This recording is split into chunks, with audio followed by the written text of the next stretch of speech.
Hey everyone, welcome back to new video. Let's talk about Ajju, Pratibha and Kirti Mehra. Honestly इस point पे जो चल रहा है ना, वो सिर्फ नॉर्मल फैमिली इशू या रिलेशनशिप ड्रामा नहीं रहा. ये अब पूरा पब्लिक ड्रामा बन चुका है. काफी टाइम से इनके बीच प्रॉब्लम्स चल रही थी, एलिगेशंस लग रहे थे, इनडायरेक्ट स्टोरीज डाली जा रही थी एक दूसरे को ब्लेम करते हुए. बट अब सिचुएशन इतनी ज्यादा अगली हो गई है कि अज्जू की सिस्टर्स भी ओपनली इन्वॉल्व हो चुकी है. और ऑनेस्टली जो क्लिप्स सोशल मीडिया पे अपलोड की गई है, they were extremely uncomfortable to watch. Ajju की सिस्टर ने कुछ फाइट की क्लिप्स अपलोड किए जिसमें दिख रहा था कि बहुत ज्यादा शाउटिंग हो रही है घर में. और उन क्लिप्स में वो बोल रही थी कि कीर्ति ने इस पे काला जादू कर दिया है, ये कीर्ति के लिए मर रहा है, इसने मेरी माँ पे हाथ उठाया है. के लिए ये मेरे को बोल रहा है कि मैं गंदी लड़की हूँ, एक गिरी हुई लड़की हूँ, ये बोल रहा है लड़का. अभी कीर्ति के लिए भी सारी बात बोलती तो ये बोल रहा है कि कुसुम भी गलत है.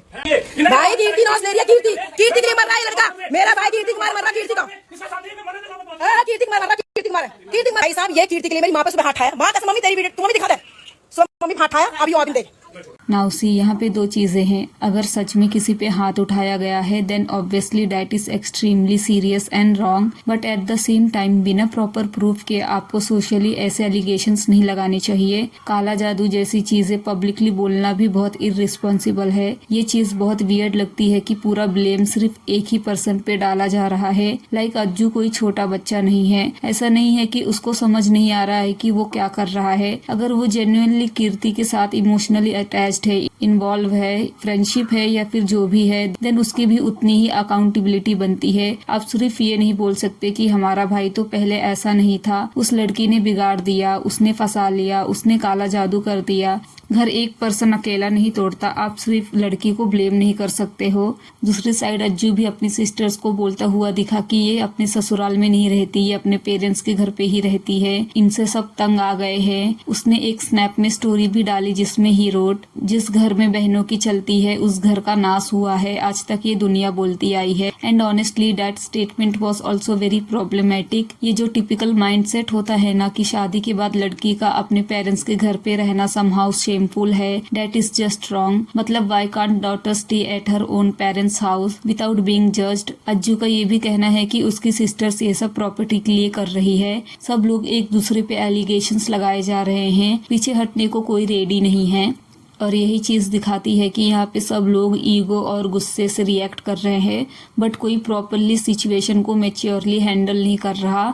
यहाँ पे कीर्ति भी कम्प्लीटली इनोसेंट नहीं लगती. अगर आपको क्लियरली पता है कि किसी मैरिड कपल के बीच ऑलरेडी प्रॉब्लम्स चल रही है, वाइफ अनकंफर्टेबल है, घर में फाइट्स हो रही है, देन एट सम पॉइंट एक sensible person naturally distance create करता है. बट यहाँ पे एग्जैक्टली अपोजिट हो रहा है. स्टोरीज डालना, इनडायरेक्टली जस्टिफाई करना, डेली क्लैरिफिकेशन देना अब ऑनेस्टली वियर्ड लगने लगा है. एंड इस वजह से लोग और ज्यादा क्वेश्चंस पूछ रहे हैं कीर्ति और अज्जू से. लाइक अगर सिर्फ फ्रेंडशिप थी तो फिर इतना पब्लिक कियोस क्यों, इतनी टॉक्सिसिटी क्यों. एंड अज्जू की सिस्टर ने एक और स्टोरी भी लगाई थी जिसमें शी सेड कि कीर्ति ने पुलिस स्टेशन में मार खाया था. एंड इस पे फिर कीर्ति ने स्नैप पे क्लैरिफिकेशन दिया. शी रोट, हवा में हाथ उड़ा देने को थप्पड़ मारना नहीं कहते. याद दिला दूं, वहाँ पुलिस वाला वीडियो बना रहा था आपकी, वो वीडियो है मेरे पास. बहुत स्टोरी बना ली, मारा था. एंड एक यूजर ने कीर्ति से फिर एक सवाल भी पूछा कि पहले आप प्रूफ्स डाल दो फिर हम प्रतिभा से मांगेंगे. देन कीर्ति ने इस पे रिप्लाई दिया कि एलिगेशंस मैंने लगाए थे क्या. सो यहाँ पे क्लियरली दिख रहा है कि कोई भी पीछे हटने को रेडी नहीं है. ये पूरा सिचुएशन अब ईगो बैटल बन चुका है.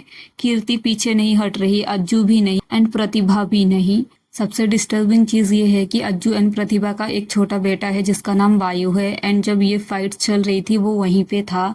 वो इतना छोटा बच्चा है और उसके सामने इतनी अग्रेसिव फाइटिंग हो रही थी, चिल्लाना, बैड वर्ड्स बोलना, एक दूसरे पे एलिगेशंस लगाना. And nobody even paused for a second to think about कि उस बच्चे पे इसका क्या इफेक्ट पड़ेगा. आज वो सिर्फ देख रहा है, कल वही चीजें उसके माइंड में परमानेंटली स्टोर हो जाएगी. और ऑनेस्टली मुझे लगता है कि इस पूरे सिचुएशन में अगर सबसे ज्यादा कोई सफर कर रहा है तो इट्स हिम. प्रतिभा शायद डाइवोर्स नहीं देना चाहती बिकॉज मे बी वो नहीं चाहती कि फ्यूचर में अज्जू और कीर्ति लीगली साथ आ पाए. But at the end of the day कोई पीस चूज नहीं कर रहा. सब प्रूफ करना चाहते हैं कि मैं सही हूँ. और मुझे जेन्युइनली लगता है कि इस पॉइंट पे सोशल मीडिया पे ये सिचुएशन और ज्यादा टॉक्सिक बन गई है। हर दिन स्टोरीज, हर दिन एलिगेशंस, हर दिन एक दूसरे को थ्रेट्स देना, एक्सपोज करने की। ये सब देख के लगता है कि कोई हील नहीं करना चाहता, सब बस एक दूसरे को पब्लिकली एम्बेरस करना चाहते हैं। एंड सी, मैं यहाँ पे सिर्फ कीर्ति को गलत या फिर अज्जू एंड प्रतिभा को गलत नहीं बोल रही हूँ।